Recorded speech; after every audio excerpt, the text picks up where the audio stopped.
Bonjour mes dragons, aujourd'hui on se retrouve pour une nouvelle vidéo pour vous présenter un deck particulier, le deck métaphysique, qui peut bien être un deck anti-meta. Il se joue souvent dans le fun mais qui peut être intéressant à jouer dans les tournois à venir. Alors ce deck se joue principalement sur les invocations spéciales par bannissement. Et bien sûr, quand vous bannissez une carte métaphysique, vous pouvez baisser les points d'attaque et défense des monstres adverses. Et bien sûr, bannir une carte adverse que vous aurez ciblée et empêcher l'adversaire de devoir activer une carte magie piège ou effet de monstre lors de la résolution d'un effet d'un monstre métaphysique ou d'une carte métaphysique.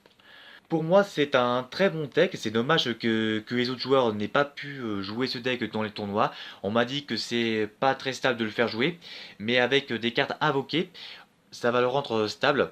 Alors pour moi, les cartes invoquées Engine, ce n'est pas le recours principal pour ce deck. Pour moi, ça peut être un bon deck anti-meta. Je voudrais vous présenter un deck qui pourrait se passer des cartes Engine invoquées. Et on va passer à la composition du deck.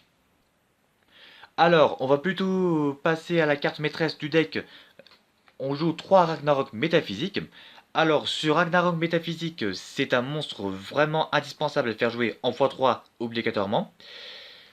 Parce que lorsque vous l'invoquez normalement ou spécialement, vous pouvez bannir les 3 cartes du dessus de votre deck au cimetière.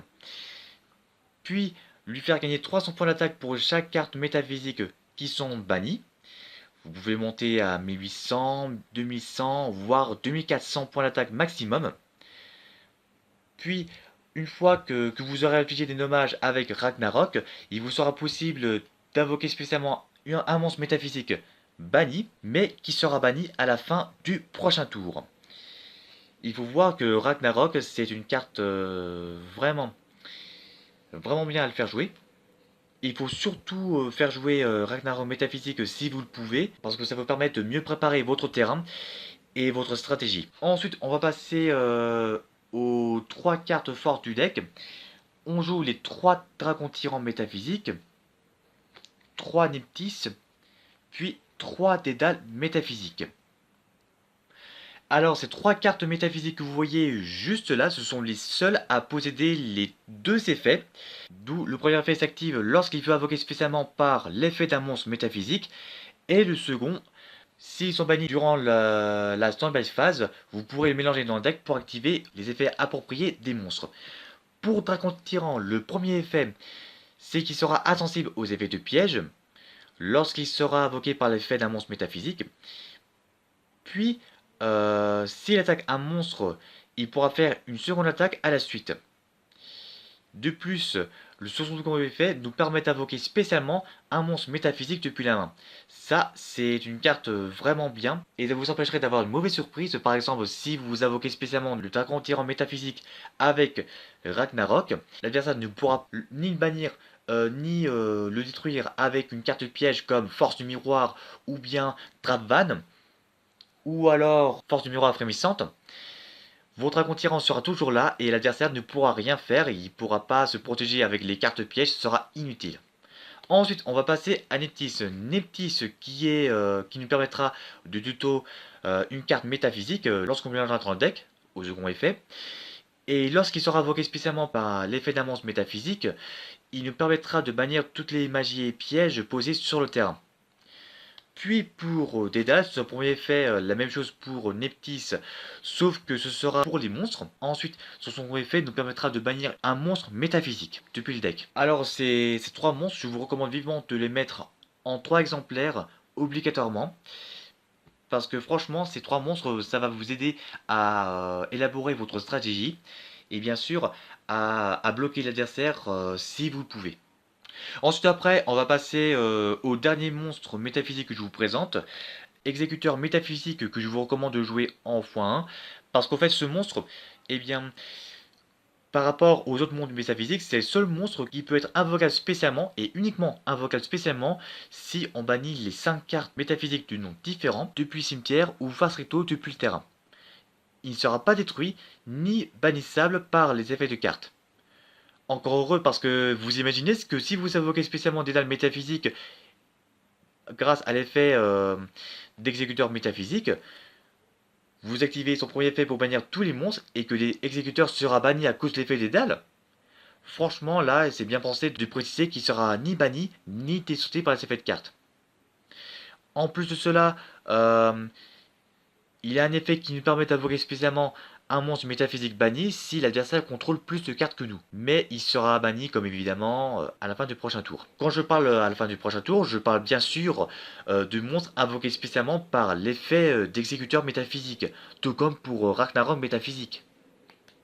Maintenant qu'on en a fini avec les métaphysiques, on va s'intéresser aux cartes que je souhaiterais vous recommander.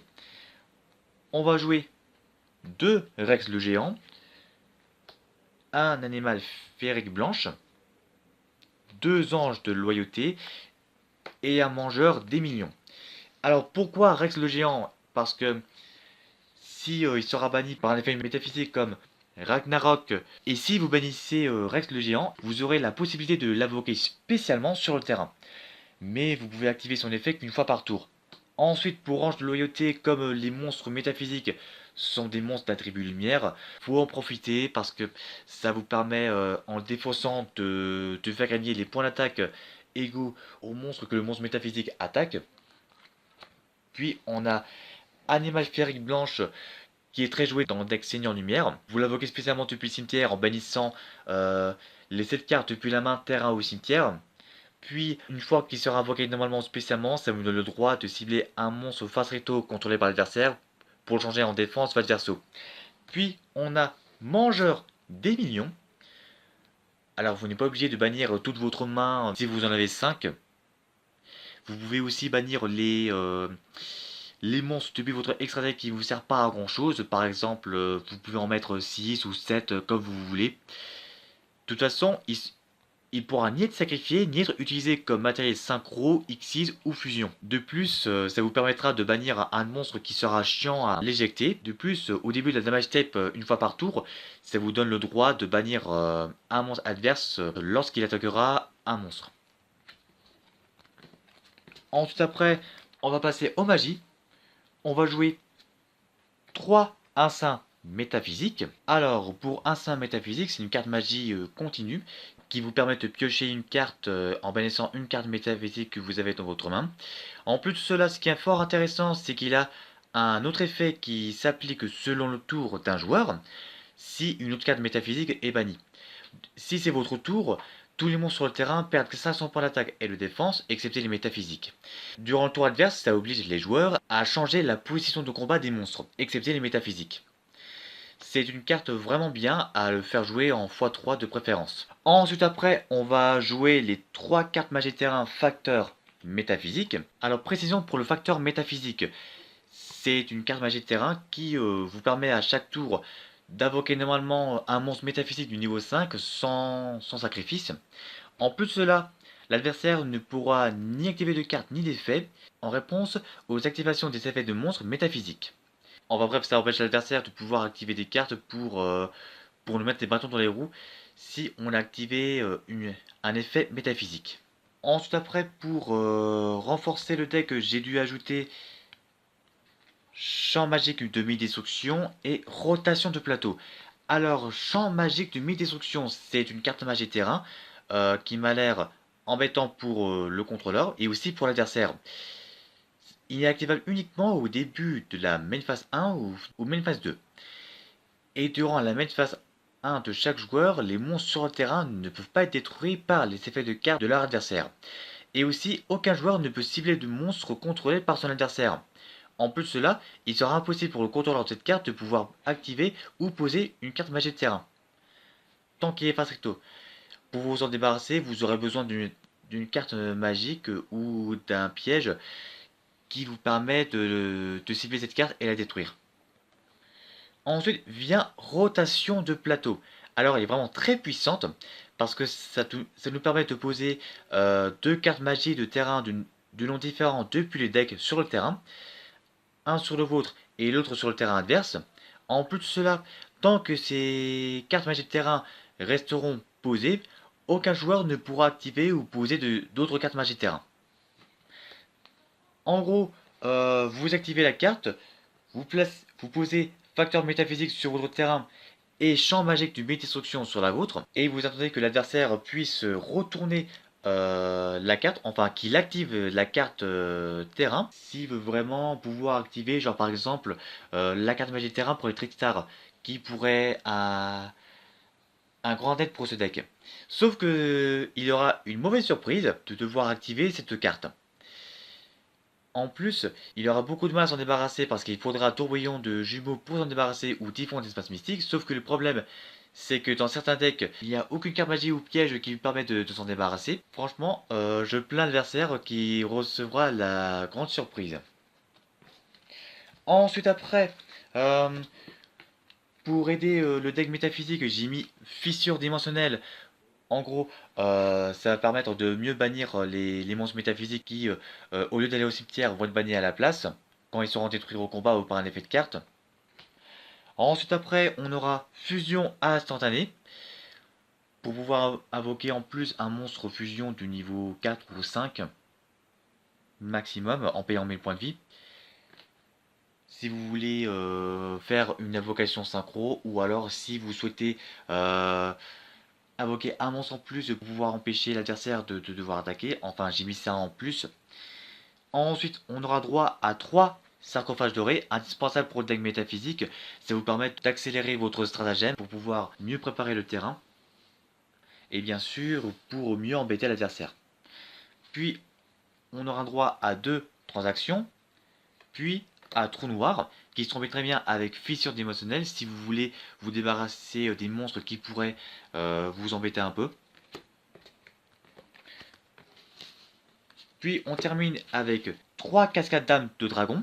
Étant donné que les métaphysiques sont des whelms, ça vous permettra de soit ajouter un métaphysique, ou soit bien sûr d'envoyer un nom de votre choix de monstre whelm depuis la main et au face recto depuis le terrain au cimetière, pour ainsi piocher un nombre de cartes égal au nombre de monstres que vous avez envoyé au cimetière, plus une carte. Et on termine avec dimension métaphysique. Alors, dimension métaphysique, je, je permets de vous dire que c'est une très bonne carte, x2 de préférence, parce que c'est une carte qui vous permet d'invoquer spécialement un monstre métaphysique banni, et bien sûr, il sera banni à la fin du prochain tour. Si l'adversaire invoque spécialement un monstre, sauf durant la damage step évidemment. En plus de cela, si une autre carte métaphysique fut bannie, ça vous permet de cibler une carte sur le terrain adverse et de pouvoir bannir, enfin le monstre je veux dire, de pouvoir bannir le monstre qui pourrait vous gêner durant votre partie. Du coup, ça vous permet de vous débarrasser facilement des monstres qui pourraient vous gêner et vous freiner durant la partie. Voilà. Ensuite après pour l'extra deck, j'ai pas grand chose. Je vous propose à peu près numéro 41 Bakuska. De préférence à le mettre en défense pour pouvoir annuler les effets qui pourraient être fatals. Et attendre en plus de d'avoir la bonne main pour effectuer un combo. Ensuite après, on va jouer deux rois véritables de toutes les calamités, pouvoir annuler les effets des monstres d'un tel attribut.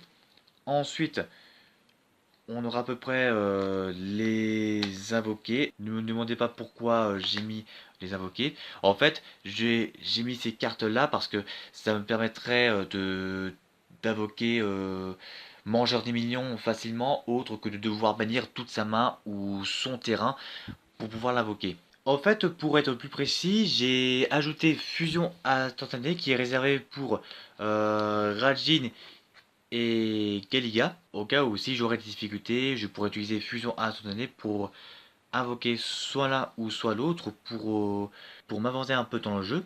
Au début, je voulais faire un deck métaphysique invoqué, sauf que là, étant donné que je n'ai pas les cartes nécessaires, pourquoi ajouter les cartes que j'ai pour l'instant et me débrouiller avec. En plus, ce que je peux vous proposer, c'est le Chevalier Divin Grand Dragon d'Or, qui vous permet de devoir cibler une carte face recto sur le terrain et annuler les effets ce tour. En échange, il ne sera pas affecté par les effets d'autres cartes. Ensuite après, vous aurez Alcé Grand Sylvan, qui est une carte assez intéressant, utilisé dans un deck Blue Eyes à mon avis. En déclarant un nom de carte, vous dévoilez la carte du dessus du deck, et si c'est du nom que vous avez déclaré, vous pouvez l'ajouter à la main, et sinon vous l'envoyez au cimetière. Et si une carte est envoyée depuis le deck au cimetière par un effet de carte, sauf durant un damage step, en détachant un Metallic 6 de cette carte, vous ciblez une carte sur le terrain pour envoyer la cible au-dessus ou en dessous du deck. En gros, vous déclarez n'importe quel nombre de cartes que vous voulez, vous dévoilez la carte du dessus de votre deck et si c'est pas le bon, vous l'envoyez au cimetière et si c'est la bonne, vous l'ajoutez à votre main. En plus de cela, si une carte fut envoyée au cimetière par un effet de carte, eh bien vous ciblez une carte adverse pour l'envoyer au-dessus ou en dessous du deck. En gros, ça vous permet de vous en débarrasser pour avoir l'espace libre. Je vous recommande vivement de l'ajouter. Ensuite, après, ce que je peux vous proposer, c'est Seigneur Struxopsy Omega, la bonne carte à faire jouer. Une fois par tour, durant la main phase, ça vous permet de bannir cette carte plus une carte au hasard depuis la main de l'adversaire jusqu'à votre prochaine standby phase. En plus de cela, euh, durant la standby phase adverse, il vous sera possible de cibler une carte bannie pour la renvoyer au cimetière. De plus, si il se retrouve au cimetière, il vous sera possible de pouvoir cibler une autre carte dans le cimetière pour mélanger la carte ainsi que cette carte depuis le cimetière dans le deck. En d'autres termes, vous pouvez débarrasser par exemple de réincarnation Trickstar, qui est vraiment une carte vraiment embêtante pour les autres joueurs. Avec Seigneur sous Psy Omega, ça vous aidera beaucoup dans les duels. Puis on aura Luminétrice Dragon Rouge Arc Démon. Ensuite, j'ai aussi proposé le Dragon Ogre du Néant. C'est une carte qui n'est pas très utilisée. Si vous voulez mettre, vous pouvez l'ajouter. Alors au fait, pour pouvoir invoquer Dragon Ogre du Néant, comme il faut un monstre Saturnaiseur Ténèbres, je peux vous proposer Book Fantôme qui est un monstre Saturnaiseur flip. Et son effet flip permet de pouvoir invoquer spécialement un nombre de choix de jetons monton noir pour le terrain. Ou alors Saint-Ogum qui est une bonne carte, vous permet de protéger le monstre synchro en balisant depuis le cimetière par un effet de carte adverse. En plus de cela, ça vous permet de protéger soit Seigneur Psy ou bien Lumicatrice ou alors Void Ogre. C'est une bonne carte que je recommande vivement de l'avoir dans un deck au cas où. Alors on va passer au side deck du deck. Euh, j'ai mis Monster Reborn pour pouvoir récupérer le Ragnarok métaphysique. Ensuite, Affrontement de l'héritage du monde pour affaiblir les points d'attaque et défense adverses. Si vous lisez bien les faits, c'est vraiment puissant cette carte. Ça vous permet de bannir un de vos monstres sur le terrain pour cibler le monstre adverse afin qu'il puisse perdre les points d'attaque et défense du monstre que vous aurez banni. Et ce monstre sera banni jusqu'à la fin du tour. En plus, le fait que ce monstre adverse puisse perdre les points d'attaque et défense sont permanents. Ensuite après, on met Gobelin parvenu, puis Trappe sans fond pour pouvoir se débarrasser vite fait des monstres les plus forts. Puis on a deux hommages torrentiels. Autrefois c'était limité en foin et maintenant c'est délimité, c'est revenu à 3 exemplaires. Puis on a Lumière de rédemption pour récupérer les monstres bannis pour pouvoir les ajouter à notre main. On a aussi Métavers qui nous permet soit d'ajouter une carte magie de terrain ou soit de la poser sur le terrain. Puis après, on finit en toute beauté avec 3 monstres rois véritables, Agnima Sud et 2 Baratos. Et étant donné que ces rois véritables sont des monstres Wyrm, avec la piège Cascade d'âme de dragon, on pourra les ajouter à notre main en cas de besoin. Et au cas où on aurait vraiment besoin du monstre roi véritable de toutes les calamité pour bloquer les effets adverses d'un tel attribut qu'on aura déclaré. Alors donc voilà, c'est tout pour ce deck. Alors à ce propos, j'en profite pour vous ajouter quelque chose. Si vous voulez encore renforcer votre deck, vous pouvez ajouter les Alistair et Avocation, qui sont des cartes vous permettant d'utiliser les monstres adverses et bien sûr vos monstres depuis le cimetière pour pouvoir invoquer genre Mekaba qui est une très bonne carte de l'archétype invoqué. Et bien sûr, il faut aussi ajouter Visage Nécro. Alors Visage Nécro, c'est un monstre, lorsqu'une fois banni, oblige les joueurs à bannir les 5 cartes du dessus de votre deck. Là, ça va embêter l'adversaire. En plus de cela, si vous invoquez normalement un Visage Nécro, vous mélangez les cartes bannies dans le deck et il gagnera 100 points d'attaque pour chaque carte bannie renvoyée dans le deck. Puis après, vous pouvez récupérer cette carte bannie si il fut bannir par Sarcophage Doré, qui je vous conseille de bannir Visage Nécro par Sarcophage Doré pour pouvoir bannir en avance les métaphysiques s'il y en a par chance. Ensuite après, ce que je peux vous proposer d'autre, c'est de mettre de préférence x2 ou x3 les mangeurs de millions pour augmenter la puissance de ce deck. Enfin, si vous voulez pas vraiment trop jouer les mangeurs des millions, jouer en un seul exemplaire, c'est comme vous voulez, vous n'êtes pas obligé. Dans ce cas-là, c'est tout ce que j'ai à vous dire pour cette vidéo. On se dit à la prochaine pour une nouvelle vidéo. D'ici là, portez-vous bien. Ciao.